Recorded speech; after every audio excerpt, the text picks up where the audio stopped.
You know, Corey Jones was shot and killed. And it's so strange. Like, it's really shifty, guys. What happened here?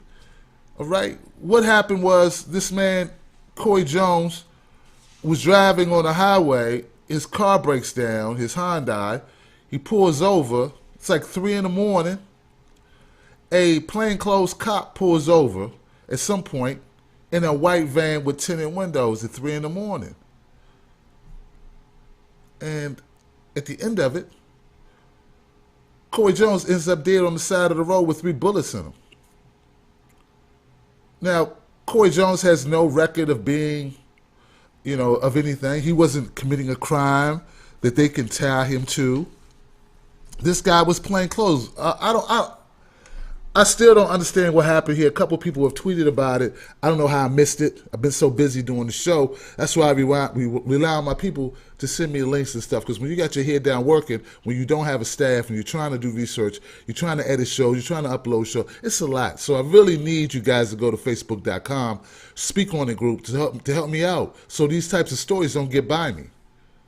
Because I feel bad that I'm just late getting to this story. But at any rate, all my lights on. Okay, at any rate, so today I was looking at a press conference of Clifton Jones talking about his younger brother, and it was heartbreaking, y'all. It's heartbreaking because,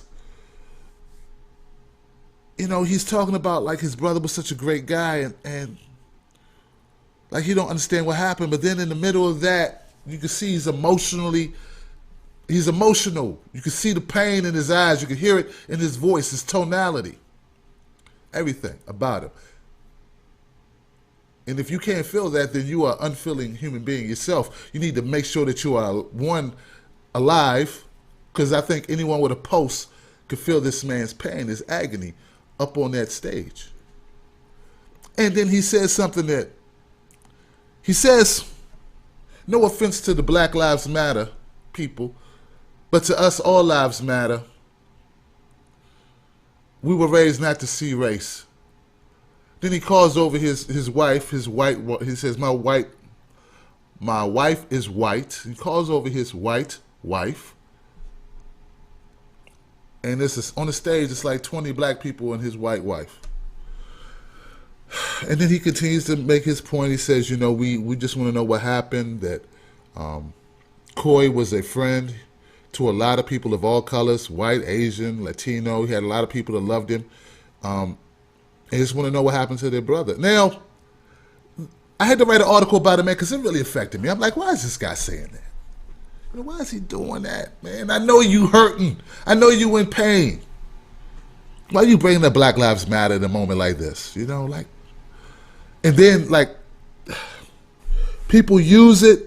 Look, and it prompted me to write an article because I saw it as an opportunity.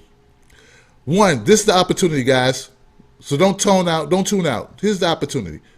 We can look at this and say, you know what? See, it's not just white people, right, who don't understand Black Lives Matter. That means there's a messaging problem, okay? You understand what I'm saying? Because up till now, we've all been, I know I was thinking this is like white people who don't get it. They just don't get it. They don't understand it. But no, it's black people who don't understand it. The cop has been identified. I don't have the officer's name, the off-duty officer that shot his brother 3 times. The brother had a gun, but the gun was not fired. It was found a distance from the brother's body.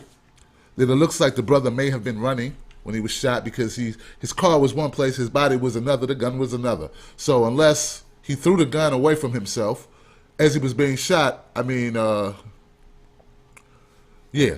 But that's I haven't done enough research on all those things yet to really speak to that. But I'll speak to this. Look, white cop, off-duty cop, unmarked car, no badge on him, kills a black man 3 in the morning by himself, well-known guy, good job, works with highways, very, very well respected, no record, minding his business apparently, car broke down, you do the math, and then the brother gets up and he talks about black people not being racist. And that his brother wasn't racist, and he doesn't want to talk about race, but he brings up race. That's how sick we are as a country, y'all. That in this moment he had to talk about race. He had to start denying denying that, that this could be racially motivated, and then standing up for his brother. My brother's not a racist, and we're not racist, and we were raised not to see color and all this stuff, and I feel for him, and I know it's soon. It's probably too soon, but guys, please stop with the rhetoric. Look, if you don't understand what Black Lives Matter, what I see it as, I understand some people, they do some weird, funky stuff, man. It's a word. Anybody can use it.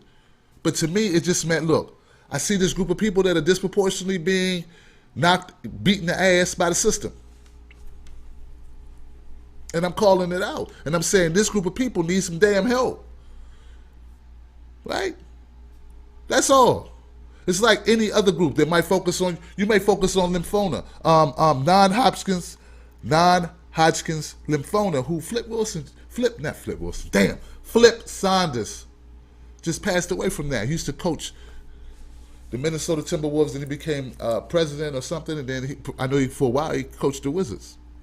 But if you focused on that, that doesn't mean that you think no other cancer is relevant, that no other cancer exists, that there's no other cancer or for that any illness that needs looking into. It just means if you're Flip Saunders family members, maybe you're intimately connected to this because your father or your brother or your uncle had it, or your dad had it, and he died from it. It took his life. It doesn't mean you don't care about other forms of illness. Why can't we get that with this Black Lives Matter?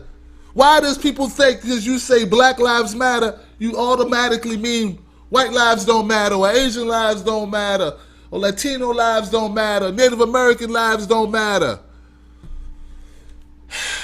I don't understand it. But a lot of people don't understand it either, because I do not believe that Mr. Jones, Clifton Jones, who sat up there today, or not today, whenever that was, I don't think he meant it in a malicious way. In fact, I know he didn't.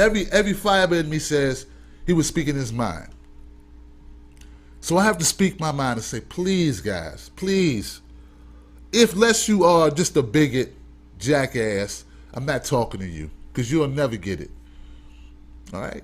But if you are a reasonable human being who just wants the best for all and want everybody to have a shot at life and everybody to be treated fairly, everybody to have an opportunity to be what they're going to be, the best they can be, get something out of it, if they're willing to bust their ass, work for it, then please realize that, at least to me, Tim Black, who has a channel, my name is Tim Black, that's my YouTube channel name. It's for anybody can come here. You know that. Most of my subscribers are white. For whatever reason. So, I talk about a lot of black topics. White people are concerned with all topics. Black people are concerned with all topics. Asian people are concerned with all topics. Latino people are concerned with all topics. Native Americans concerned with all topics. All people come to my channel. Just because it has the name Black in it does not mean that I don't want, that I discriminate. I do not discriminate. And neither should Black Lives Matter. So anyway, I don't know a better way to put it. My condolences out to the Jones family. I would like to hear the explanation, right, for why an off-duty cop is messing with people on the side of the road, if not to call a tow truck to begin with. I don't understand what you pull it over for unless you're calling a tow truck for the person, and why you would be out your car doing something. I don't understand it. I don't understand. I'm sure there's going to be an explanation that's going to make, for some reason, that's going to make Mr. Corey Jones look like the bad guy somehow. Look. Joy. You bring me joy. Joy to the YouTube.